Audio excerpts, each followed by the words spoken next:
him in there? He looks pretty scary, but this black bear is just looking for love, honey. Dave, he's come and gone from 6 communities here in New Jersey, and he may not be done visiting yet. We're talking about the black bear that was captured yet again. Officials with the State Division of Fish and Wildlife say the 265-pound Bruin was first spotted, captured, and removed from Parsippany in May of last year. That same month, he was caught again in Somerville. Then in late June, he had to be removed from North Brunswick. Well, that bear seemed to take the fall and winter off, but popped up again this June in Hightstown near Exit 8 of the Turnpike. It turned up later in the month in Monroe, and then bringing us to this latest adventure in East Brunswick, where he was found yesterday and captured. That's where we find News 12 New Jersey's Marcy Rubin. And Marcy, this bear's been captured and removed from 6 New Jersey towns in 1 year. What's to keep him away this time? Sadly, Brian, not much. This bear, last found right here in this tree here behind me, right in a residential neighborhood, had been kind of wandering around East Brunswick for a couple of days. People had been spotting him for a couple of days on streets and backyards, up trees. It's sort of the same old story. This bear looking for what we're all looking for, a nice home and someone to share it with. Unfortunately, there are not a lot of lady bears in these here parts. And the experts say this bear is not going to settle down in the wild until he finds that special someone.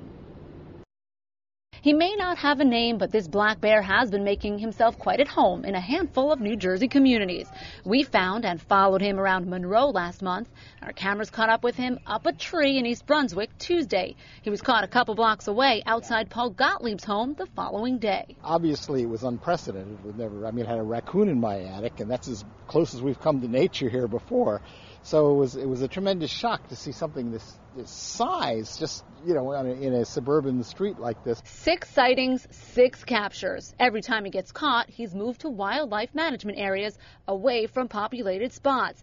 But he keeps coming back to the burbs. It's believed he was run out of his native North Jersey habitat by more dominant males. If he takes it in his mind to turn and go north, he will turn and go north, and there's really nothing you can do to stop it. It's believed this guy, referred to only as bear number 6131, is now simply looking for love. He's looking for a female to breed, or females, because they're not monogamous.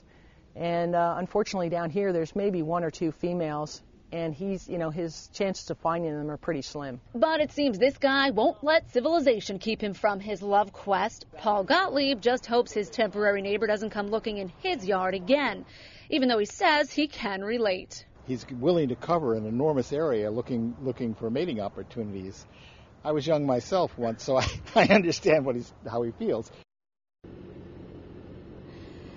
He hopes the bear finds what it is looking for, but not here in his backyard. And once he finds it, he hopes he stays in the wild. Now, as they usually do, wildlife experts put this bear in a wildlife management area. This time in Jackson, they're hoping he stays there or heads south where there's more open land rather than trying to get back north again and ending up in another neighborhood. This time they put a satellite collar around him so they can better keep track of his whereabouts as long as he keeps it on. Brian, back to you. Well, let's hope that something works. Thanks for that update, Marcy. Well, in our question of the day, we ask, what should we do with bears that wander into residential communities? Kill them, send them to Pennsylvania, or leave them alone? We invite you to cast your vote on News12.com or go to IOTV channel 612 on your IO digital cable box from Cablevision.